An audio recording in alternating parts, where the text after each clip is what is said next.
Hello to all of you, welcome to Make My Exam an official YouTube channel of IBT। तो दोस्तों, मैं कुमार संभव आप सभी का फिर से स्वागत करता हूं आज के इस स्पेशल लेक्चर के अंदर, जहां पर हम 17वीं लोकसभा इलेक्शंस के regarding election Commission of India और लोकसभा इलेक्शंस के बारे में बात करेंगे। जी हाँ, 17th लोकसभा इलेक्शंस जो हैं, जनरल इलेक्शंस जो हैं, आम चुनाव जो है 11 अप्रैल से स्टार्ट हो चुके हैं, जो टिल 19 मई तक चलेंगे, 19 मई तक चलेंगे और 23 मई को इसका रिजल्ट भी आने वाला है और पता चलेगा कि क्या यही सरकार कंटिन्यू करती है, क्या भारत को नई सरकार मिलती है। तो खैर, हम उस पॉइंट की तरफ ना जाकर हम टेक्निकल पॉइंट की तरफ जाकर हम बात करेंगे और जानेंगे कि इलेक्शन कमीशन ऑफ इंडिया कैसे काम करता है और लोकसभा इलेक्शंस जो है वो किस पैटर्न के ऊपर काम करता है। तो जी हाँ, ये बहुत ही इंटरेस्टिंग लेक्चर होने वाला है, तो जमकर इस लेक्चर को शेयर करिएगा और अपने कमेंट्स जो है वो कमेंट बॉक्स में दीजिएगा। तो हम बात करते हैं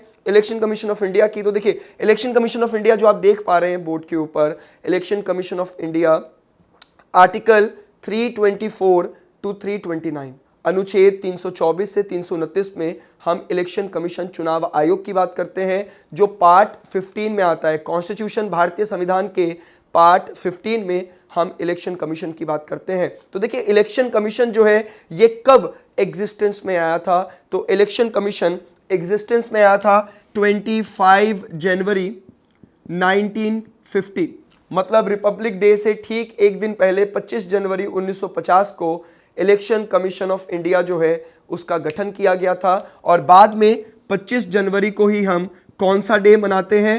national voters day. National voters day के तौर पर 25 जनवरी को सेलिब्रेट किया जाता है। तो आर्टिकल 324 के अंदर हम चीफ इलेक्शन कमिश्नर की बात करते हैं, इलेक्शन कमिश्नर्स की बात करते हैं। कॉम्पोजिशन की बात जो है आर्टिकल 324 में डिटेल में की जाती है। लेकिन अगर हम देखें और जानने की कोशिश करें कि इलेक्शन कमीशन ऑफ इंडिया का काम क्या है, 3 काम है बेसिकली कॉन्स्टिट्यूशन ऑफ इंडिया के अकॉर्डिंग, और वो 3 काम है सुपरिटेंडेंस करना, डायरेक्ट करना और कंट्रोल करना इलेक्शंस को हमारे इंडिया में। तो इलेक्शन कमीशन ऑफ इंडिया कौन से इलेक्शंस को कंडक्ट करता है इंडिया में? तो वो है लोकसभा राज्यसभा मतलब पार्लियामेंट के इलेक्शंस को, स्टेट लेजिस्लेचर विधानसभाओं के इलेक्शंस को, और उसके बाद राष्ट्रपति और उपराष्ट्रपति प्रेसिडेंट वाइस प्रेसिडेंट के इलेक्शंस को। जी हाँ, अगर आपके मन में ये डाउट आ रहा है कि पंचायती और म्यूनिसिपैलिटी के इलेक्शंस को कौन हेल्ड करता है हमारे इंडिया में, कंट्रोल करता है, तो वो है स्टेट इलेक्शन कमीशन, जिसके बारे में हम बाद में विस्तार पूर्वक से जानेंगे। लेकिन आज हम बात करेंगे इलेक्शन कमीशन ऑफ इंडिया के बारे में। तो देखिए, इलेक्शन कमीशन ऑफ इंडिया जैसा कि हमने जाना कि 25 जनवरी 1950 को ये स्थापित हुआ था और भारत का पहला जनरल इलेक्शन, भारत का पहला आम चुनाव जो है लोकसभा का, वो कब हुआ था? 1952 में। और इस बार इस साल हम 17th लोकसभा इलेक्शंस को अटेंड करने जा रहे हैं, उसमें पार्टिसिपेट करने जा रहे हैं। तो आप देखिए कि फर्स्ट जनरल इलेक्शन 52 में हुआ और तभी ये जो बॉडी हुआ करती थी इलेक्शन कमीशन ऑफ इंडिया की, वो सिंगल मेंबर बॉडी हुआ करती थी, मतलब चीफ इलेक्शन कमिश्नर हुआ करते थे। और सुकुमार सेन, ये आप लोगों को पता भी होगा हमारे इंटेलिजेंट स्टूडेंट्स को, कि Sukumar Sen was the first chief election commissioner of India. लेकिन धीरे धीरे थोड़ा इसके अंदर परिवर्तन आया। लेकिन अगर हम गौर करें तो 1950 से लेकर 1989 तक इलेक्शन कमीशन ऑफ इंडिया एक सिंगल मेंबर बॉडी रही, सिंगल मेंबर बॉडी। लेकिन 1989 से लेकर 1990 तक ये 3 मेंबर बॉडी बना, 3 मेंबर्स बॉडी, जिसमें एक election commissioner, chief election commissioner, और इसके नीचे 2 सपोर्टिव इलेक्शन कमिश्नर्स हुए। तो देखिए, 1989 से लेकर 1990 तक ये 3 सदस्य बॉडी बना, जिसमें मुख्य मेंबर कौन रहे? चीफ इलेक्शन कमिश्नर, और उसके नीचे 2 सबॉर्डिनेट इलेक्शन कमिश्नर्स। लेकिन इसको खत्म कर दिया गया और 1990 से लेकर 1993 तक ये अगेन सिंगल मेंबर बॉडी बन गया। देखिए, 1990 से लेकर 1993 तक इलेक्शन कमीशन ऑफ इंडिया फिर से सिंगल मेंबर बॉडी बन गया। लेकिन 1 अक्टूबर 1993, तो 1993 1 अक्टूबर से 1 अक्टूबर 1993 से इसको फिर से मल्टी मेंबर बॉडी बनाया गया और तब से लेकर आज तक ये 3 मेंबर बॉडी जो है वो स्थापित है। तो आज भी अगर हम देखें 93 से लेकर आज तक भारत में इलेक्शन कमीशन ऑफ इंडिया के अंदर मल्टी मेंबर बॉडी है। 3 मेंबर्स हैं इसके अंदर, चीफ इलेक्शन कमिश्नर, मुख्य निर्वाचन आयुक्त और उसके नीचे 2 इलेक्शन कमिश्नर्स ईसीज। तो अगर हम जानने की कोशिश करें और आप कमेंट बॉक्स में भी फटाफट इसको बताने की कृपा करिएगा कि अभी हमारे इंडिया के चीफ इलेक्शन कमिश्नर कौन है और उनके 2 सपोर्टिव इलेक्शन कमिश्नर कौन है। तो CEC of India is Sunil Arora और हमारे इंडिया में भी 2 ईसी कौन है, एक है अशोक लवासा और सेकंड है सुशील चंद्रा। तो देखिए यहां पर अगर हम बात करें chief election commissioner, election commissioners और रीजनल कमिश्नर्स, अगर प्रेसिडेंट चाहें, अगर चीफ इलेक्शन कमिश्नर चाहें तो रीजनल कमिश्नर्स भी अपॉइंट किए जा सकते हैं कि चुनाव को और आसानी से कराया जा सके। तो इनकी अपॉइंटमेंट किनके द्वारा की जाती है, तो इनकी अपॉइंटमेंट राष्ट्रपति के द्वारा की जाती है, प्रेसिडेंट के द्वारा इनकी अपॉइंटमेंट की जाती है। और इनका रिमूवल अगर होना हो, चीफ इलेक्शन कमिश्नर का रिमूवल अगर उनको उनके पद से हटाया जाता है तो सेम उसी मैनर में इनको उनके पद से हटाया जा सकता है जैसे सुप्रीम कोर्ट के जज को हटाया जाता है। तो सुप्रीम कोर्ट के जज की जैसे रिमूवल होती है उसी तरीके से चीफ इलेक्शन कमिश्नर की रिमूवल हो सकती है। और इसके अलावा इनका टेन्योर, इनका कार्यकाल कितना होता है, तो इनका कार्यकाल होता है 6 इयर्स और 65 years of age whichever is earlier। देखिए चीफ इलेक्शन कमिश्नर का जो टेन्योर होता है, कार्यकाल होता है, वो होता है 6 साल या फिर 65 साल अगर उनकी उम्र हो जाए, मतलब 6 साल या 65 साल। अगर वो 65 साल के पहले हो गए तो उनको पद से हटना पड़ेगा, नहीं तो अगर वो 65 साल के नहीं हुए हैं तो फिर वो अपने 6 साल का टेन्योर जो है उसे पूरा कर सकते हैं। तो अभी हमने जाना किसके बारे में, तो आर्टिकल 324 के बारे में। आर्टिकल 325 क्या कहता है, आर्टिकल 325 कहता है कि एक जनरल, मतलब कम से कम एक जनरल इलेक्टोरल रोल जो है वो सभी कॉन्स्टिट्यूएंसी के लिए प्रिपेयर की जाए। मतलब एक जनरल इलेक्टोरल रोल जो है वो सभी, मतलब मतदाता सूची जिसको बोलते हैं, निर्वाचन सूची जिसको बोलते हैं, वो सभी चुनाव क्षेत्रों के लिए बनाई जाए, ये आर्टिकल 325 कहता है। आर्टिकल 326 कहता है right to vote adult suffrage, मतलब जिनकी एज 18 साल है, मतलब हमारे इंडिया में जिनकी एज 18 साल है और वो रिप्रेजेंटेशन ऑफ पीपल एक्ट 1951 के अकॉर्डिंग डिसक्वालिफाइड नहीं है, तो वो हमारे इंडिया में इंडियन सिटीजन्स वोट डाल सकते हैं।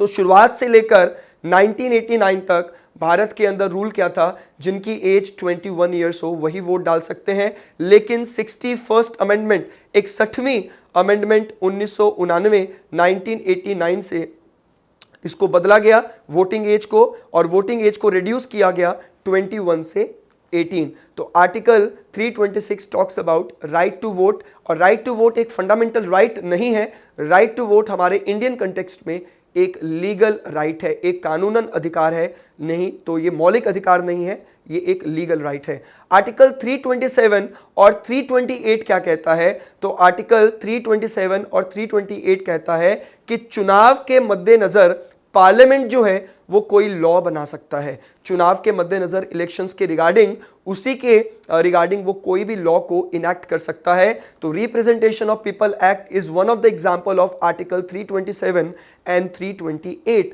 तो देखिए यहां पर जब चुनाव होते हैं तो हमारे कॉन्स्टिट्यूशन के अंदर एक बेसिक आर्टिकल 324 टू 329 एक बेसिक दिया हुआ है कि इलेक्शन कैसे होंगे, इलेक्शन कमीशन ऑफ इंडिया क्या होगा, एक बेसिक जानकारी दी गई है। लेकिन उसी बेसिक जानकारी को फॉलो करके आर्टिकल 327, 328 को फॉलो करके हमारे भारत में 1951 में इफेक्ट में लाया गया था representation of people act, RPA act, जिसके अंदर चुनाव की सारी प्रक्रियाओं का एक विस्तार पूर्वक वर्णन किया गया है। और आर्टिकल 329 जो अंतिम अनुच्छेद है इलेक्शन कमीशन का, वो कहता है सेटलमेंट ऑफ डिस्प्यूट। तो चुनाव के अंदर उत्पन्न हुए झगड़े, चुनावी झगड़े और चुनाव से रिलेटेड जो भी डिस्प्यूट है उसका सेटल कैसे किया जाएगा, उसका विस्तार पूर्वक वर्णन जो है वो आर्टिकल 329 के अंदर है। तो उम्मीद करता हूं कि आपको इलेक्शन कमीशन ऑफ इंडिया जो है वो जरूर समझ में आया होगा। और इसके बाद हम बढ़ चलेंगे किसकी तरफ, तो हम बढ़ चलेंगे लोकसभा इलेक्शंस की तरफ। उसको डिटेल में जानेंगे कि लोकसभा इलेक्शन का पैटर्न क्या है, फिर हम वीवीपैट की बात करेंगे, हम ईवीएम की बात करेंगे, हम सीक्रेट बैलेट पेपर की बात करेंगे और तमाम उन पहलुओं को जानेंगे लोकसभा इलेक्शंस के बारे में जो आने वाले आपके सभी एग्जाम्स के लिए इंपॉर्टेंट साबित हो सकता है।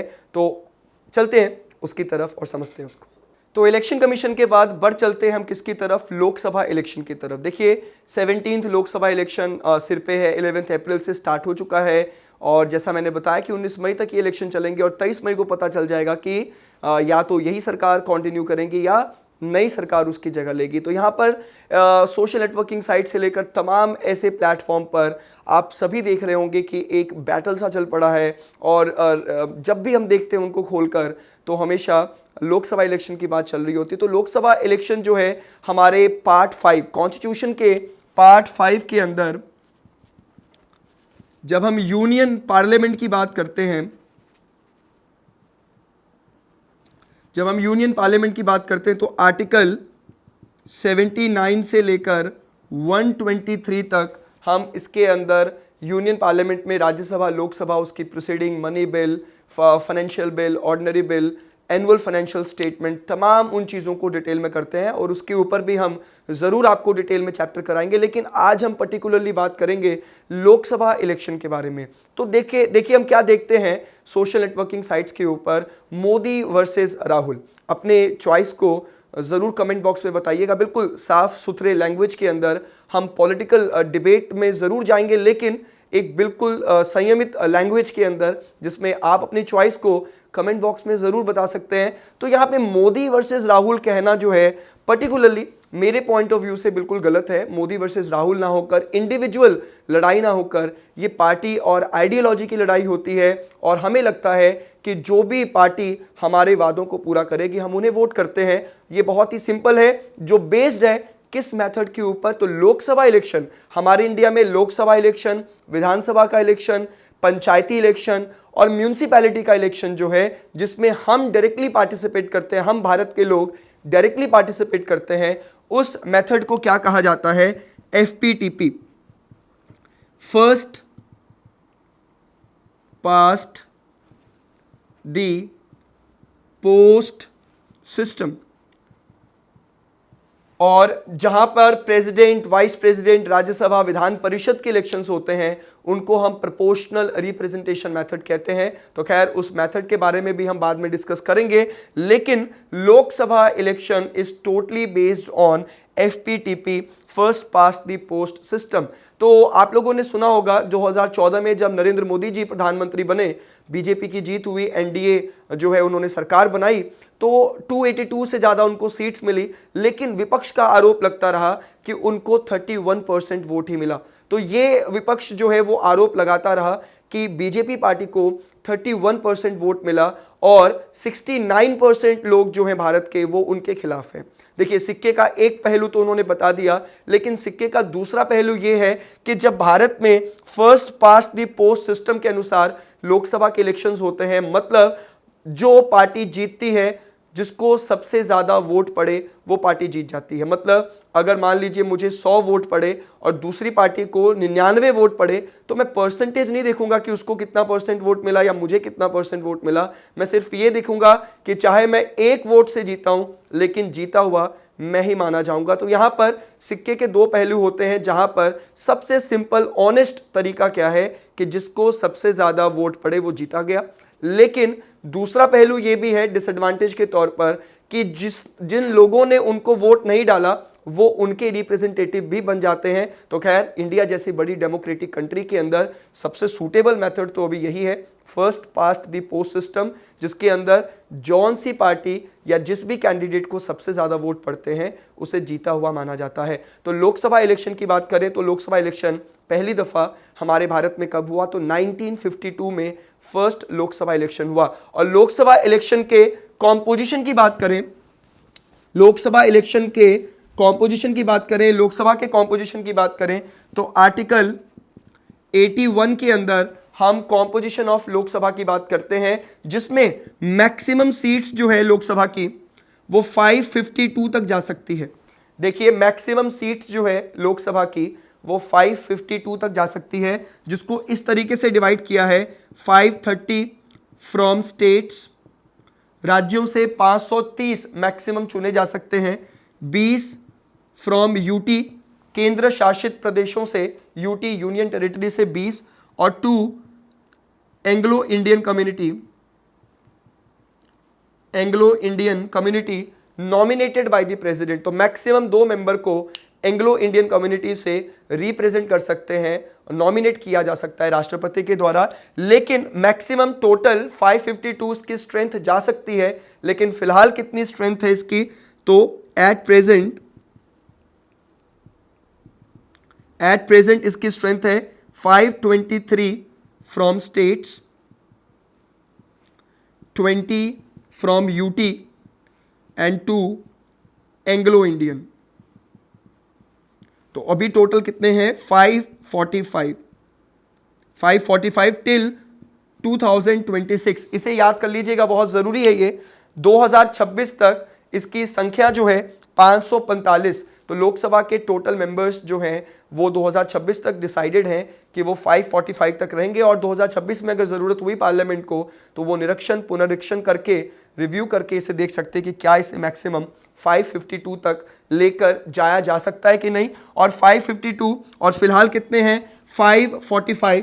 तो 545 में एससी और एसटी, शेड्यूल कास्ट और शेड्यूल ट्राइब, अनुसूचित जाति और अनुसूचित जनजाति के लिए भी सीट्स रिजर्व्ड हैं। तो एससी एसटी के लिए लोकसभा में कितनी सीट्स रिजर्व्ड हैं, तो total seats reserved for SC and ST is 131।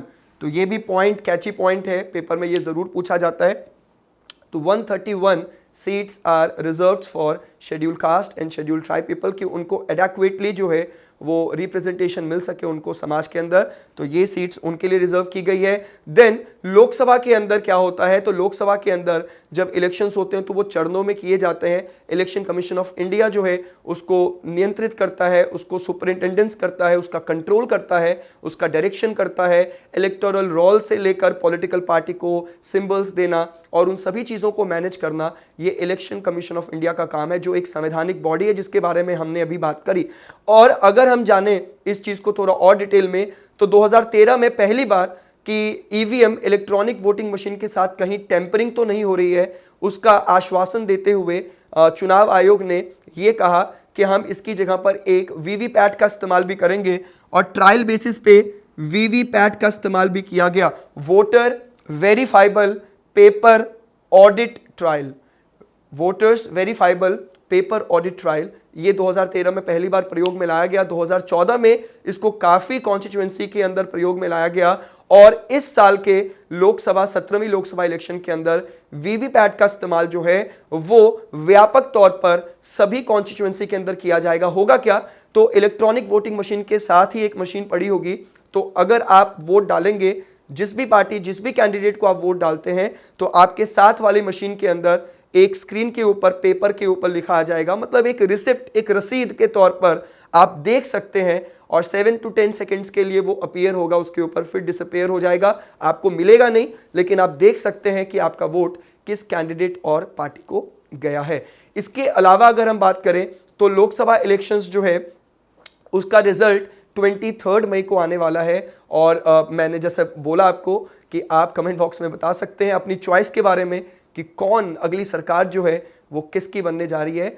वो आपका स्पेक्यूलेशन देखने लायक होगा कमेंट बॉक्स के अंदर। लेकिन इसके अलावा हम बात करेंगे इनडिलाइबल इंक। देखिए ये भी बहुत इंपॉर्टेंट क्वेश्चन है और एसएससी जैसे एग्जाम्स के अंदर जरूर पूछा जाता है इंडेलाइबल इंक।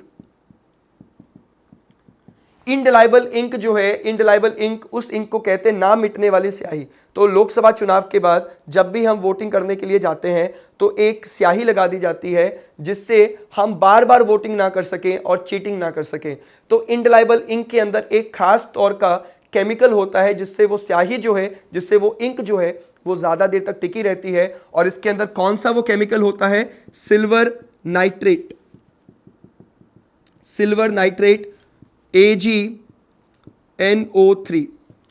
AgNO3 इसका फॉर्मूला है और सिल्वर नाइट्रेट इसके अंदर होता है। और एक और इंटरेस्टिंग जानकारी आपके लिए, और वो इंटरेस्टिंग जानकारी ये कि ये इंडेलाइबल इंक हमारे इंडिया में सिर्फ एक कंपनी के द्वारा प्रोड्यूस की जाती है। जी हाँ, ये जो इंडेलाइबल इंक है हमारे भारत में सिर्फ एक कंपनी प्रोड्यूस करती है। तो indelible ink is produced by MPVL। MPVL stands for Mysore Paints and Varnish Limited। Mysore में स्थित कर्नाटका, मैसूर में स्थित Mysore paints and varnish limited is the only one company which produces indelible ink, ना मिटने वाली स्याही जो है वो प्रोड्यूस किया जाता है MPVL कंपनी के द्वारा। और इसके अलावा अगर हम जानने की कोशिश करें तो पहली बार अभी रिसेंटली हरियाणा के चीफ इलेक्टोरल ऑफिसर जो हैं राजीव रंजन, उनके द्वारा गुरुग्राम के अंदर पहला, हमारे भारत का पहला वोटर पार्क जो है उसे स्टैब्लिश किया गया है। वोटर पार्क, पहली दफा ऐसा हुआ है कि वोटर पार्क को स्टैब्लिश किया गया हो। और वो वोटर पार्क कहां पर है? गुरुग्राम, हरियाणा के अंदर, जहां पर एक सेल्फी कॉर्नर भी बनाया गया है कि जो यंगस्टर्स हैं, मतलब 99, 2000, 2001 के अंदर बॉर्न हुए बच्चे जो पहली बार इलेक्शंस के अंदर पार्टिसिपेट करने जा रहे हैं, तो उन बच्चों को और ज़्यादा अवेयर करने के लिए कि वो इलेक्शन में ज़्यादा से ज़्यादा पार्टिसिपेट करें, उनके लिए सेल्फी कॉर्नर बना रखा है कि वो अपनी सेल्फी लेकर इंडेलाइबल इंक के साथ अलग अलग सोशल नेटवर्किंग साइट पर उसको पब्लिश कर सकते हैं, जिससे उनका क्रेज बढ़ेगा। और देखिए, ये जो बच्चे हैं जो वोट डाल सकते हैं 18 साल के, 18 ईयर्स के, अडल्ट सफरेज, तो शुरुआत से 1952 से ऐसा नहीं था। 1952 में वोटिंग करने की एज जो थी वो थी 21 ईयर्स। लेकिन 61st अमेंडमेंट 1989 से वोटिंग एज को रिड्यूस किया गया फ्रॉम 21 टू 18। तो वेरी इंपॉर्टेंट पॉइंट कि वोटिंग एज को रिड्यूस किस अमेंडमेंट के थ्रू किया गया? 61st अमेंडमेंट 1989 फ्रॉम 21 टू 18, 21 वर्ष से 18 वर्ष किया गया। उसके अलावा हम लोकसभा इलेक्शंस की जब बात करते हैं, लोकसभा जब चुना जाएगा तो लोकसभा चुनने के बाद क्या होता है? तो फिर लीडर ऑफ द हाउस कौन होता है? Prime minister. और लीडर ऑफ ऑपोजिशन की संज्ञा किसे दी जाती है? तो टोटल लोकसभा सीट्स का 10% सीट्स जिस विपक्षी पार्टी ने जीता हो उस विपक्षी पार्टी को न्योता दिया जाता है कि आप लीडर ऑफ ऑपोजिशन बने। तो 2014 में फॉर्चुनेटली या अनफॉर्चुनेटली कांग्रेस जो है वो 45 सीट्स पे ही सिमट गई थी। इस वजह से वो 54-55 सीट्स का वो जो पैरामीटर था उसे क्रॉस नहीं कर पाई थी। तो यहाँ पर लीडर ऑफ ऑपोजिशन का पोस्ट जो है ये 16वीं लोकसभा में खाली ही रहा। तो अब 17वीं लोकसभा जो है आपके मुहाने पर है और पता चलेगा कि इस साल रूलिंग गवर्नमेंट में कौन आने वाले हैं और विपक्ष में कौन बैठने वाले हैं। इसके अलावा जब लोकसभा चुन लिया जाता है तो लोकसभा के स्पीकर को भी चुना जाता है जो नॉर्मली रूलिंग पार्टी से ही होते हैं, और डिप्टी स्पीकर जो है वो नेचुरली ऑपोजिशन पार्टी से होते हैं। तो यहाँ पर स्पीकर, अभी जो करंटली 16वीं लोकसभा चल रही है, उनके स्पीकर का क्या नाम है? Speaker of 16th Lok Sabha Sumitra Mahajan and deputy speaker